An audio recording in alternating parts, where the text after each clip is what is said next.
All right. I'm going to, as the title shows, in fact, try to do two different things with you today. And one of them I hope will be a shorter exercise, and then return to the topic that we've been discussing now for several weeks on political implications of economic trends from the 21st century, in particular inequality and the curse of wealth. And I do want to return to that. But I have said, and I think this week warrants, that when there is important political news, we will depart from the usual schedule and spend some time on it. And there was, I think, some important political news this week, and I'm going to talk a little bit about the news, but also talk about a broader way to frame it. And so my question is, did the right end of the, I guess it's the second week in February, almost the second week in February, reveal some growing signs of the decay of the rule of law in the United States? And so I have on the initial board here some slides to do with, in particular, the Dobbs decision overturning Roe v. Wade, the fact that the court barricaded itself, that the justices didn't even come to court to announce the decision in violation of longstanding custom, because they were so concerned that the reaction would be so violent, or at least that there would be such sustained protest of the radical turn in the direction of constitutional law that that decision represented, that they didn't want to risk being trapped in their own court. And so I have on the board also a cartoon displaying a now decrepit Supreme Court, right? That the Supreme Court has so undercut its own legitimacy that it doesn't feel that it is the temple of constitutional law, the forum of principle anymore, as opposed to that, as the result, in ways that we've talked about on several occasions in the past, of a sustained 50-year-long effort to try to capture the court by a conservative approach to jurisprudence. We now have a conservative supermajority that was appointed by presidents who were exclusively Republican, despite the fact that Republicans have won the majority of the popular vote in the 21st century for the presidency exactly once. And so a court that is taking the Constitution in directions that the majority of the country clearly does not want it to go. Then we add to the mix the fact that both major presidential candidates, the two leading candidates for their party's nomination, Donald Trump and Joseph Biden, are facing legal investigations and other legal challenges to their candidacies or campaigns, including in Joe Biden's case, the fact that his son, Hunter Biden, is facing prosecution. And we have this messy intersection of law and politics in the 2024 campaign, and a legal regime, a rule of law, the institutions of justice and jurisprudence, I want to suggest, increasingly damaged, in part by the action of the court, in part by the efforts of Donald Trump and MAGA Republicans to suggest that all efforts to prosecute, investigate, or hold accountable him for conduct that appears or is alleged to be illegal is just politically motivated efforts by his main rival to use the instruments of power available to him to take him down so that he cannot beat him in the election, right? And I'll just point out to you, we're beginning to get Joe Biden alleging similar things as we get the report from the special counsel investing Joe Biden's retention of classified documents. And so I do want to spend a few minutes discussing these issues today and discussing them in the context of the question of whether or not the rule of law may be weakened in the United States in the third decade of the 21st century. And in particular, you may recognize distant echoes of Francis Fukuyama's work in this title. And Fukuyama is the one who suggests in his monumental study of the nature of human government that decay is perhaps more natural than building up or maintaining good institutions. That as far as he's concerned, the best form of organizing the state, of organizing human politics, involves the combination of three different kinds of institutions, which are somewhat tensely related to each other. On the one hand, a bureaucratic administrative state that promotes people to nonpartisan positions on the basis of competence, knowledge, impartiality in their execution of policy and law, but also electoral democracy and party accountability that demands that the bureaucratic administrative state actually do the work that serves the interests of at least the majority of the people, as those are identified through electoral mechanisms. And then third, an independent judiciary that enforces a stable rule of law that restricts both what elected officials and what competent bureaucratic administrators can do. That it's the intersection and the tension of those three institutions that produces the best form of government. And I don't fully agree with Fukuyama, but I think it's a useful rubric to have in mind as we're thinking about what we value from the American form of constitutional, pluralist bureaucracy and democracy, right? And that the worry, I think, for many of us has been that the administrative state is too weak. That's Fukuyama's big worry, that democracy is increasingly perhaps in decline, both in terms of its being undermined by oligarchy or by the capacity of the very wealthy to translate their wealth into political influence, that undermines accountability through elections. But the rule of law seemed to be perhaps the most stable of those three pillars of the modern state.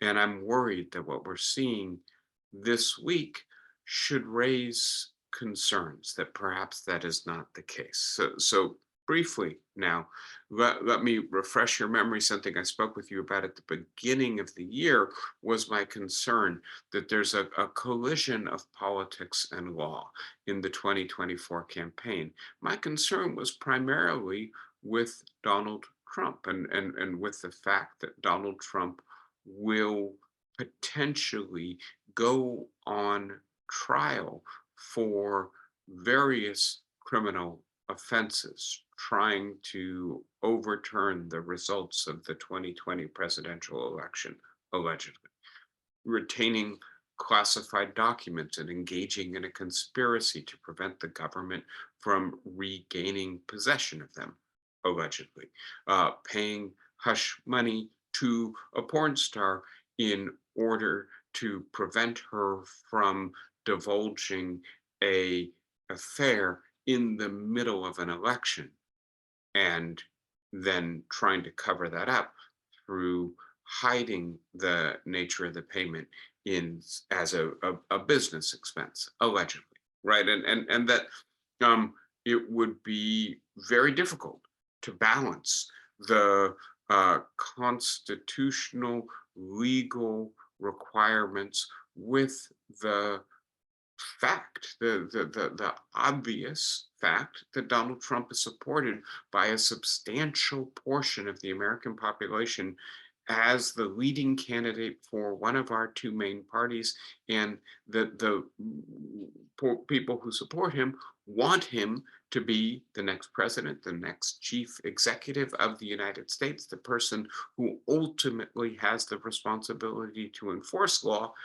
is at the same time being held to account for having broken the law while he was in office. And one element of this then is the question that came in front of the Supreme Court on Thursday: should Donald Trump be barred from the ballot? At least in Colorado and Maine, and in particular, Colorado, the first state to have concluded that Donald Trump had either engaged in or aided and abetted, supported an insurrection or a rebellion through what he had done in the buildup to the January 6th invasion of the Capitol, and then what he had done uh, to basically allow that invasion to continue in the hopes that it would disrupt the counting of the electoral college vote, that amounted to what under the 14th Amendment, its third section, is an exclusion from being qualified to be an officer, high officer of the United States government. And there are all kinds of technical legal issues here. How do we establish when somebody has engaged in insurrection? Is the president a high officer? Who has the authority to determine whether states are appropriately administering elections? The Constitution, Article 1, assigns that to the states, and yet they are federal elections, and there's this issue. Collateral estoppel is the technical legal term for it, but when what one state does has ramifications for other states, all of a sudden it's not just the state regulating its own election, it's doing something that affects other states as well. And these arguments were on display in the oral arguments in front of the Supreme Court on Thursday. I don't know how the Supreme Court is going to decide. And I'll be as clear as possible. Like anybody else watching this, it seemed that there was almost no sympathy on the court for Colorado's position, that it was justified given the power assigned to it by the Constitution to regulate its elections in determining that Donald Trump was not qualified, and they have a statute that says that only qualified candidates can appear on the ballot. And it's right a very complex issue. It appears the court is going to take a very narrow path to allowing Donald Trump to remain on the ballot, to overturning what Colorado and Maine have done. And that path, it appears, and again, just based on the questioning that came from the conservative justices, but also from the liberal justices, the central issue that they're focused on is that Colorado, in doing this on its own, could potentially have made a decision with national repercussions, and that it is a problematic, right, usurpation of national authority when a single state decides an issue of national implications. One of the justices spoke of this, I think it was Amy Coney Barrett, as a first mover advantage. The first state to decide it, in a sense, gets to decide it for the rest of the country. And I think we can agree that that is potentially problematic. But I just want to underline something else that was said by Alito and Roberts in discussing this, which is that they are not saying, and I think this is absolutely clear from what was addressed in questioning, they remain agnostic about two critical questions. First, did Donald Trump in and around January 6th engage in or support an insurrection or rebellion? They don't want to have to address that question of fact. Colorado heard expert testimony, looked at the president's own media posts and statements, and as a matter of fact, concluded that Donald Trump had supported an insurrection. And the court does not want to have to second guess Colorado's factual judgment. Um, the second thing the court is saying is that that could very well disqualify him from being president. The Supreme Court is again remaining agnostic on the question of whether or not as far as I can tell, based on the questions, it looks like the Supreme Court will remain agnostic on the issue of whether or not, having done what he did in and around January 6th, would therefore disqualify Donald Trump from being president. What did Roberts and Alito say? They said, well, Congress should probably determine that when it is in session on January 6th, 2025, if Donald Trump has won the Electoral College vote. And I hope this is clear, right? What that means is that we could go through the entire process of nominating a president, of conducting a national election, of registering the fact that one of the candidates won that election, and then on the day in which we are supposed to make that official, determine, wait, he actually didn't. He won, but he isn't qualified, right? So we went through this whole exercise without having decided perhaps the most critical question, right? Is he disqualified in advance from serving in the office for which he campaigned and was elected? And I just want to think for a moment about why the court is, it appears, taking that position. Maybe I'll be wrong. Maybe the decision will pleasantly surprise me, but it certainly appears that it's in that place. And here I will note, right, that Donald Trump has, or he and his legal team has until Monday to decide how they want to appeal the decision of a federal appellate court that he does not have complete immunity from actions conducted while he was president.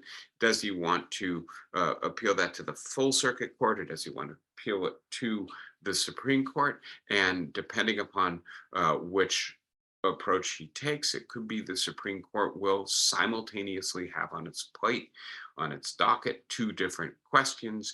Should Donald Trump be on the ballot in Colorado and other states? And should Donald Trump have complete immunity from prosecution for what he did in and around January 6th? And I think many pundits, many court watchers, many analysts are inclined to believe that the court is going to, if you will, cut the baby in half, that is going to say Donald Trump could be on the ballot, but Donald Trump is not immune. And that's going to allow the court, among other things, to appear to be playing a nonpartisan role, to be above the fray. It's siding with Trump on one issue and against Trump on the other. And I would point out that that may be the right decision. both of those decisions. I'm certainly confident that the president should not have complete immunity from prosecution for anything criminal done while in office, especially after the individual citizen Trump is no longer in office. But having said that, I'm much less clear on Article 3 of the 14th Amendment.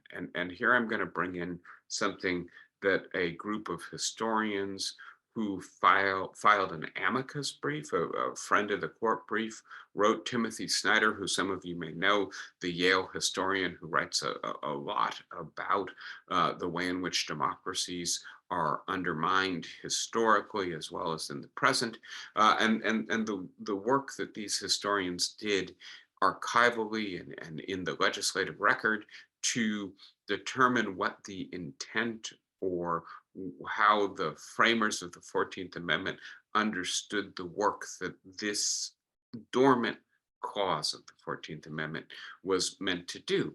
And what they maintain, and I like Snyder's description of this. You may recognize that I use similar language sometimes when I talk about democracy, that this is a provision of constitutional self-protection, that an insurrectionist has, by dint of their participation in insurrection, shown themselves to have insufficient fidelity to the Constitution. And by the way, the 14th Amendment is specifically targeting oath breakers, right? People who swore an oath to the Constitution and then engaged in insurrection against the Constitution. So that these individuals have shown themselves to be insincere when they take an oath to the Constitution, that they therefore should not be trusted with power that might allow them to again be a threat to the Constitution.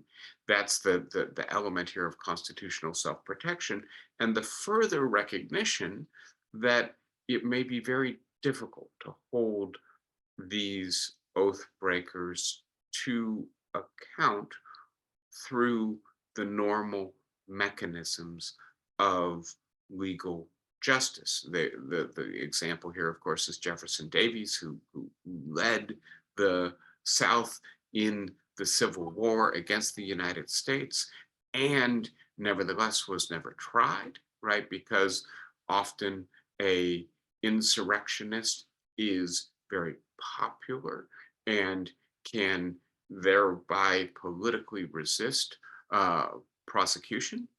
And they may in fact be so popular that the people might be tempted to re-elect them. And maybe not Jefferson Davis as president, but senators from the South who had joined the Confederate rebellion could be re-elected and then try to undo the constitutional order from within the Senate.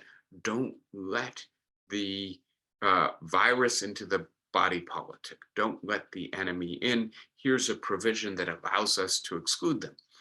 And for that provision to do its work, it seems to me, the court has to be strong enough. The court has to have enough legitimacy to be able to say, we are the institution that ultimately protects the Constitution from electoral majorities when the majority is transient and acting in a way that ultimately does not reflect the long-term interests of society, does not respect the rights of fellow citizens.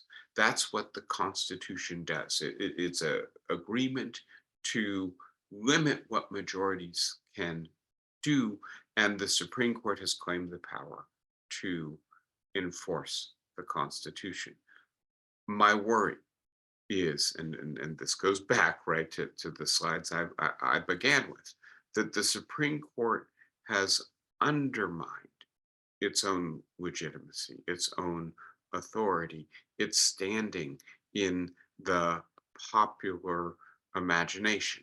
That the polling data is absolutely clear on this. The Supreme Court has the least legitimacy that it has had in any period since we've been doing this kind of polling research, that it no longer appears to be a forum of constitutional principle in which the justices rise above ordinary partisan politics. As opposed to that, you can pretty accurately predict how most of the justices are going to vote on many issues simply on the basis of the party of the president who appointed them.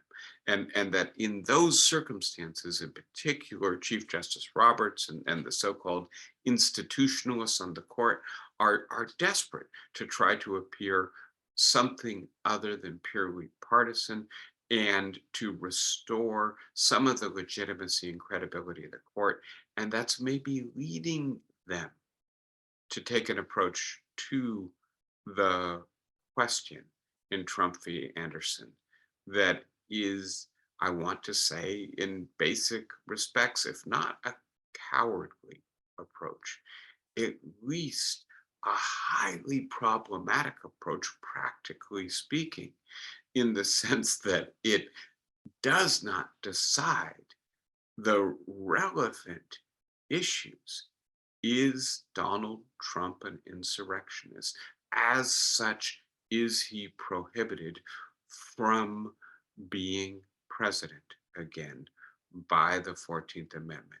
And to allow an entire election cycle to proceed without answers to those questions seems to me to be obviously very damaging to American democracy, especially if the ultimate outcome in November of this year is that Donald Trump wins. And then we have to face this issue not before we determine who the nominee is, not before we have our general election, but only in its aftermath. Now, I will say immediately, I understand, and I've said to you before, that I am worried about the alternative. If the Supreme Court were to say Donald Trump cannot be on the ballot, if 9 unelected individuals were to disqualify the preferred candidate of the majority of the members of one of our main parties, I think it would prompt a constitutional crisis, maybe almost as severe as if Congress were to refuse to seat then President-elect Donald Trump. All of this to say, it seems to me we're in very dangerous and difficult territory with regards to our capacity to maintain the enforcement of the Constitution in 2024. That's a sign that the rule of law is weakening. Why don't I stop for a moment? I've covered a lot of different ideas in discussing Trump v. Anderson and the Supreme Court oral arguments on Thursday. I do want to talk about Robert Hur and the Special Counsel report on Biden, but maybe I should open this up for discussion for a moment. Anybody want to reflect on, ask questions about, share their own views about what happened in the Supreme Court on Thursday?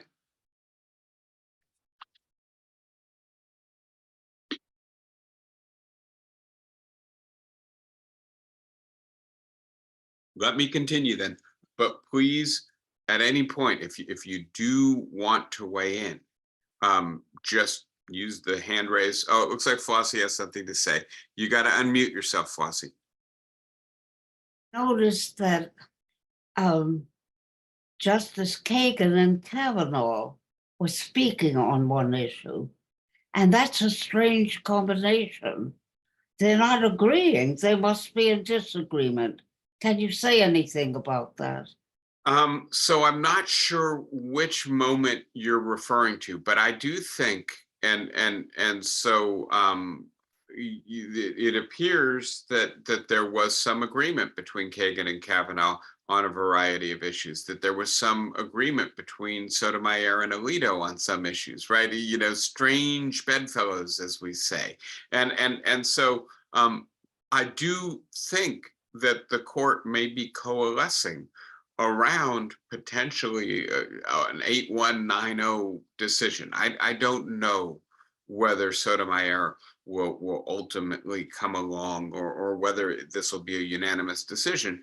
And that gives me pause, right? You know, if someone as smart and independent as Kagan ultimately agrees with what the rest of the justices are doing, maybe this is then something that is being decided on the legal merits. But it really worries me, I have to say, this approach. And let me say one more thing while we're talking about this. And I do think part of the worry here is that this is a Colorado case, right?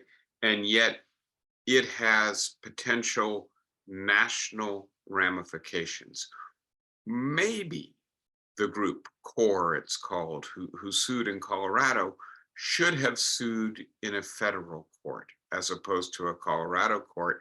And in so doing, then maybe this would have worked its way through the federal court system as a federal issue. The problem is, of course, that Article 1 gives the states the rights to organize their elections, and it's a Colorado law that says that a candidate has to be qualified to serve in order to be on the ballot. Please note, for instance, that Michigan does not have such a requirement, and therefore the Michigan Secretary of State says that Trump gets to be on the ballot, not because he's not an insurrectionist, but because even if he's an insurrectionist, our laws don't prohibit somebody who's disqualified from being on the ballot. And so it's a mess. It's a mess. And I think part of the problem here is with the fact, on the one hand, that the third section of the 14th Amendment doesn't specify any procedure whatsoever for determining who an insurrectionist is or how they will be disqualified. And secondly, that because this has never been litigated before, we don't have any case law to help us decide what to do about this. So yeah, I don't know. In a sense, we should welcome the world in which Kagan and Kavanaugh agree with each other, right? That's a good sign, maybe. But on the other hand, I'm really concerned about the direction that the court seems to be moving in. Renee, are you raising your hand? Yeah, I had it on, but I wasn't listening all that closely, and I haven't heard the pundit since. So, but I had the feeling that the justices were very uncomfortable with the fact that one state could do this. That if it were a federal thing, it'd be a much different case. So, Yeah, that's absolutely right. And they're not gainsaying what Colorado did, right? That they're remaining agnostic about that, but they are concerned, and I think, you know, Colorado did a reasonably good job with this case, and Trump was afforded opportunities to present expert witnesses and to cross question the expert witnesses that were brought, and so the the the issue that I think is lurking in the background in part is, what if another state did this and didn't do it nearly as well as Colorado did it? And then we're on a slippery slope where the red states disqualify the Democrats and the blue states disqualify the Republicans. I'm not as concerned about that, I have to admit, because it seems to me that there's legal recourse, right? If it's a bad decision, the candidate goes to court. It may be a little bit messy, but you know, there are courts that can handle appeals on the basis of whether or not the evidence that supports the claim that this individual is an insurrectionist, right? That can be litigated. That can be determined factually. But I think you're absolutely right, Renee. It is this question again that I think the technical term here is collateral estoppel, right? That one state actually substitutes its judgment for every other state.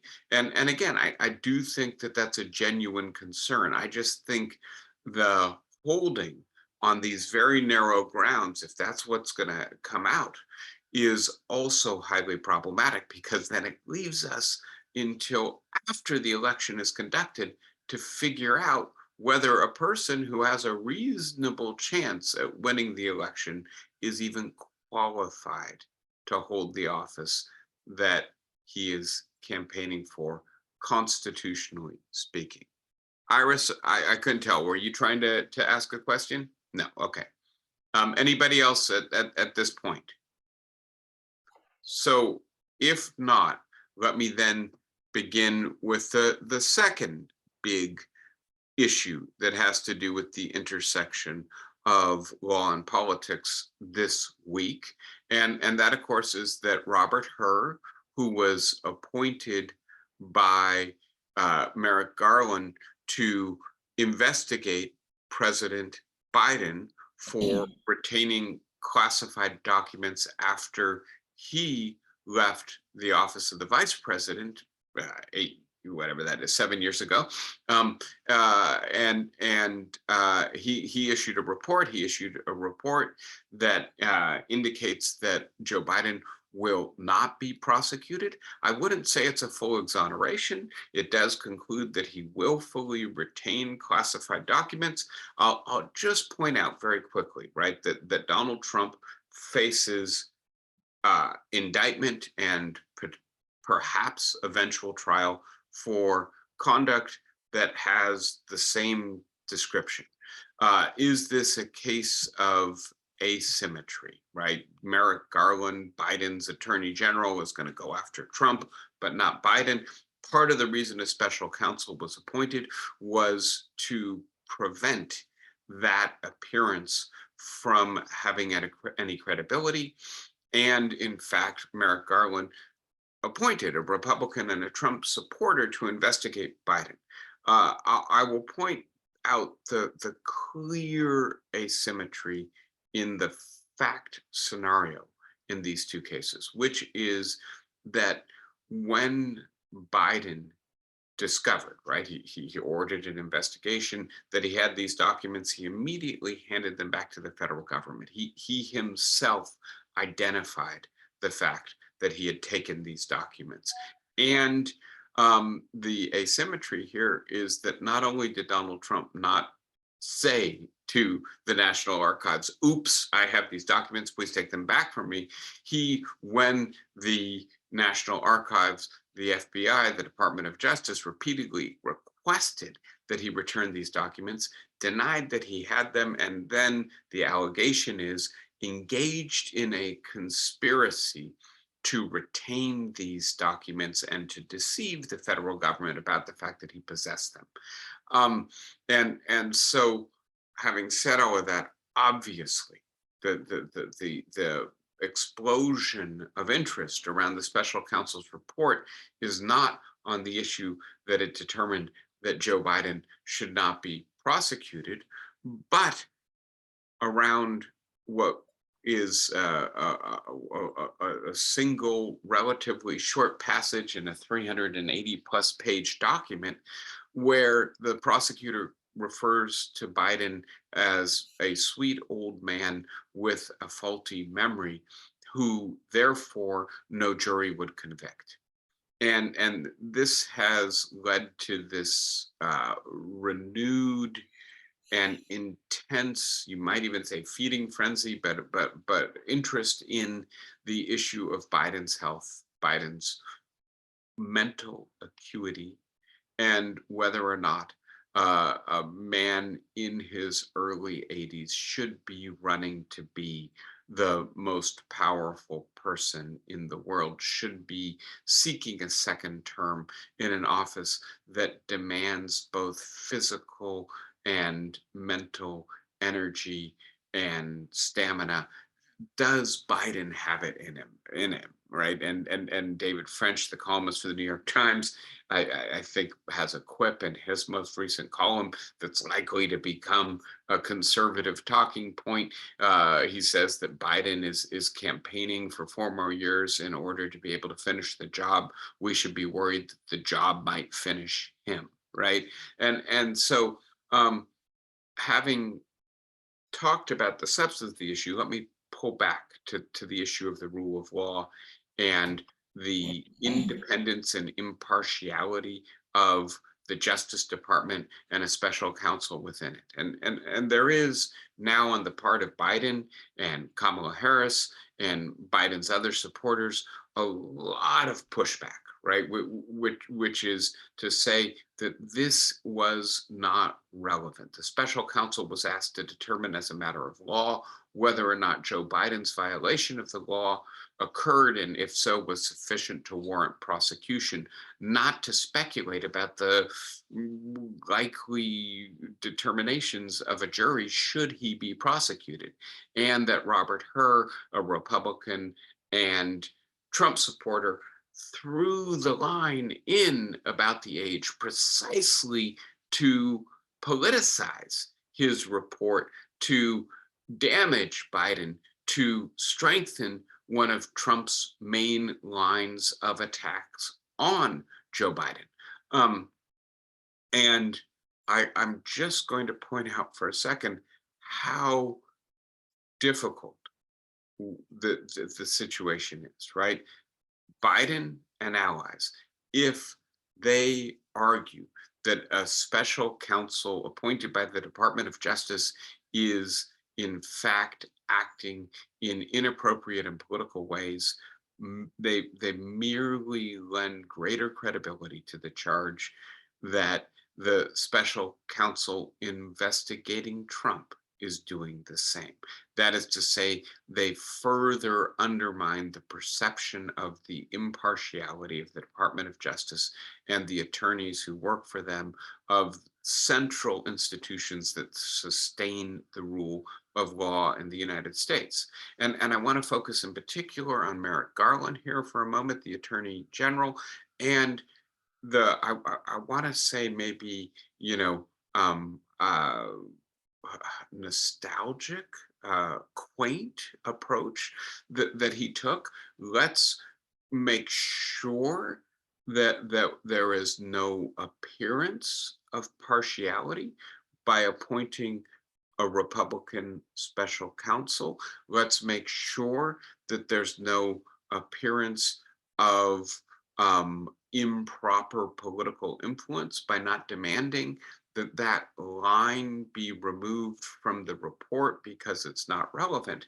And this is a deeply dilemmatic situation, because what Garland is trying to do to preserve the perception that the Department of Justice is impartially administering the law and not a political weapon of the President of the United States, is actually feeding the perception or the slippery slope that we're on, in which more and more Americans begin to believe that the Department of Justice has been weaponized politically, that the special counsel no longer operates to simply interpret the law and investigate the facts, but is also a political operative. And so I want to keep the focus narrow for a moment on the issue to do with the dangerous politicization of criminal law in America in the 2020s. I will come back to the question of Biden's age in just a moment, but I'm looking at the week's news through the lens of the decay of the institution of the rule of law. And one more thing comes clearly to mind when I do that.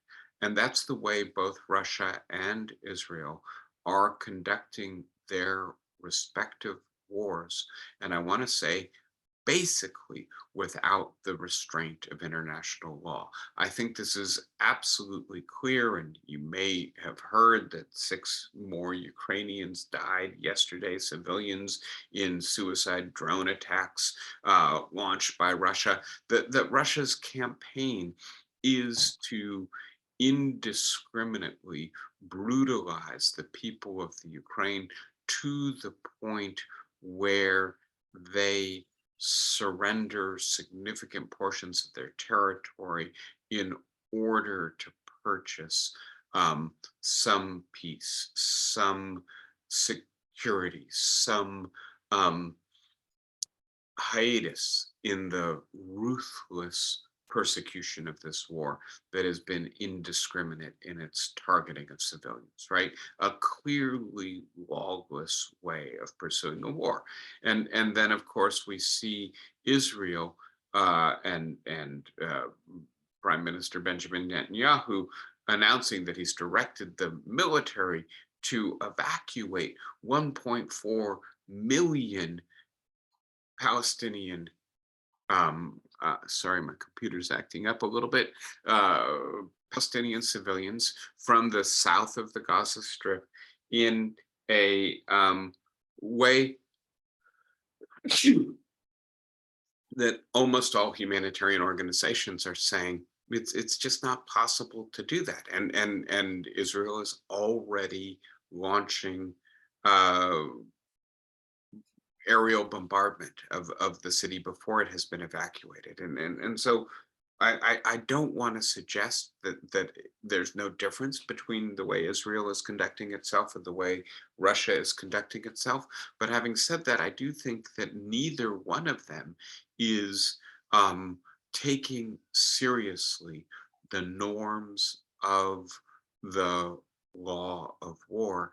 And this is another way in which, if you look at the week of the last 7 days in the news, you see a further indication of the danger around the erosion of the rule of law.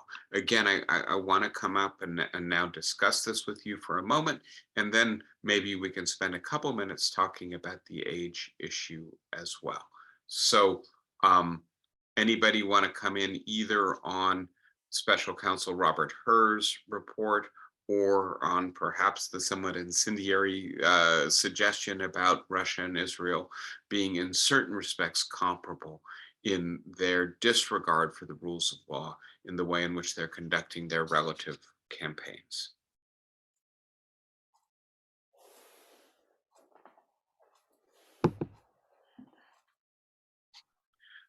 Okay, I'll say one more thing. And this is now to pivot from the question of the rule of law to the actual content of the comment that Robert Hur included in his report, which is that Biden is a sweet old man with a faulty memory, right?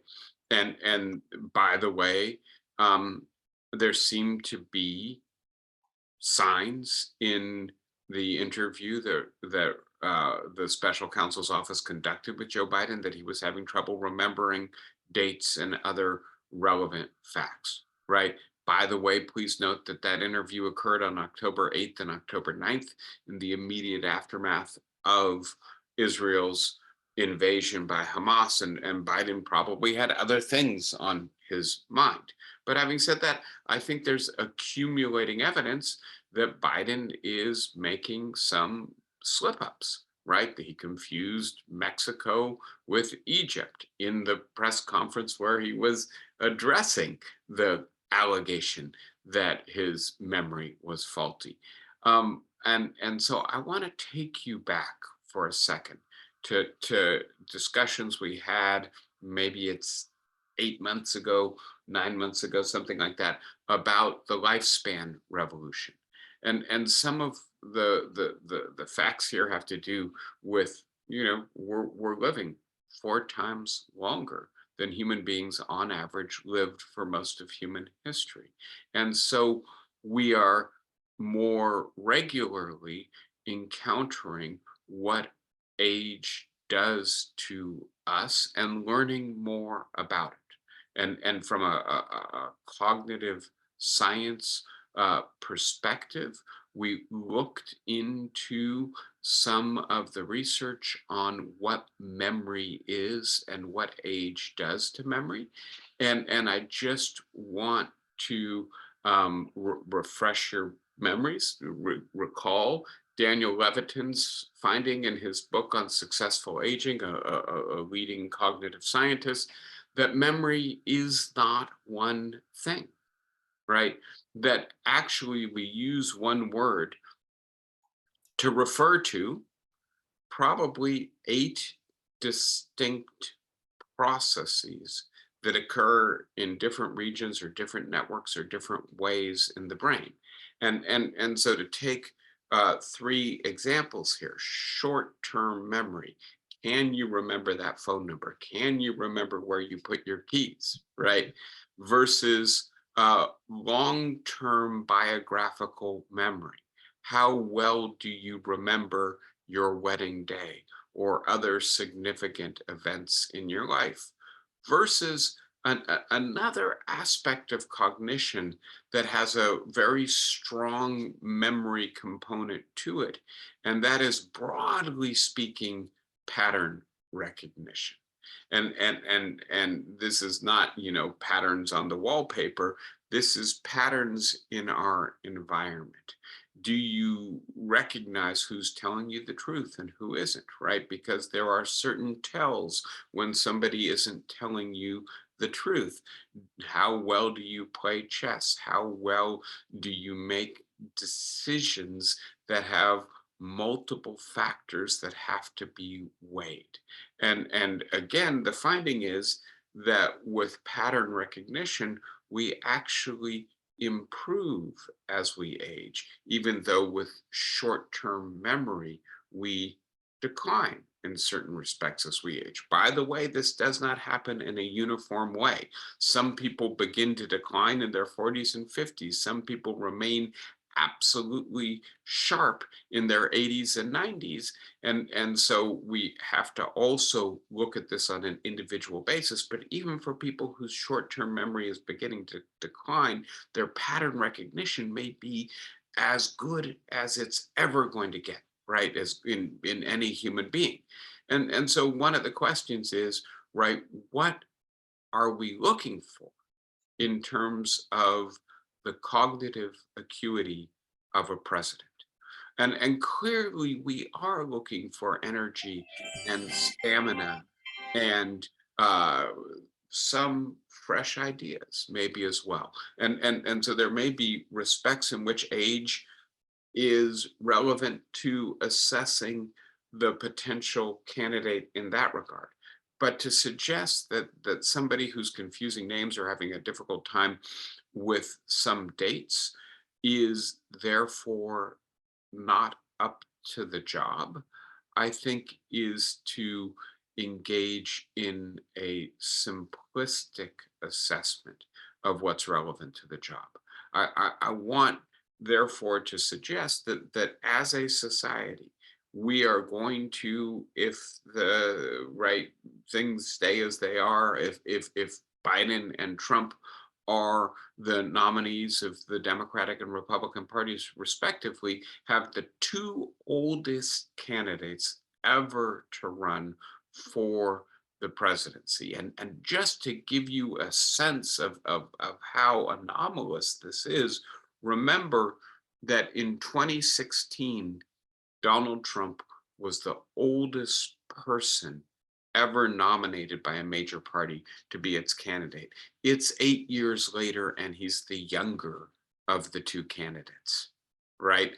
This is gerontocracy. We should be talking about this, but not in an ageist way, not in a way that says because somebody confuses Mexico and Egypt, they can't be president. They're disqualified, they're not up to the job. We need to be having a more intelligent conversation about what the relevant capacities are and how we detect them. I do think one of the big questions here is how precise can we be in detecting somebody's mental acuity by how they perform in a press conference or an interview or a debate, that we might genuinely be concerned, not about regular, ordinary decline in short-term memory, but about cognitive impairment. Those are two different things, right? We need to keep that distinction clear. And then, by the way, let us note that Donald Trump confuses, right, Nikki Haley and Nancy Pelosi. And so is that a sign that his memory is declining or that he's cognitively impaired? Maybe we need a more objective and accurate way to assess the mental qualifications of our candidates. Let me say just one more thing about this. And here I want to add, oh, by the way, Mitch McConnell is also in his 80s. By the way, Nancy Pelosi, until she lost her leadership position last year, was the right Speaker of the House of Representatives, also in her 80s. We're painfully aware of Dianne Feinstein's decline while in office. We are living longer than human beings have ever lived before. There is a natural tendency in human organizations for positions of power to go to those who have served longest. And because we're living longer, those positions tend to be held longer by the people who have risen through the ranks to the top over the course of long service. Do we have a problem with what's sometimes called generational turnover, more generally speaking? Let's assume for now that all the 80-year-olds are perfectly qualified mentally in terms of memory and overall acuity, suffering no cognitive impairment. Is it still the case that it's bad for our society to have all our leadership positions occupied by people whose formative experiences occurred 50 or 60 years ago and whose world views may reflect a very different world and a very different set of experiences from those that people coming of age in later generations have experienced, and the way in which that influences their worldview? Should we also be thinking not only about the mental qualifications of our leaders, but about some way to promote greater inclusion of younger people in positions of power within the most important institutions of our society? And although I don't like the politicization of the Department of Justice and the Special Counsel, if we can use Robert Herr's report as a reason to begin having those conversations, I think, would benefit from that as a society. Let me again pause, and I hope at this point, maybe you guys will have some thoughts, some reflections. Anybody want to start us out?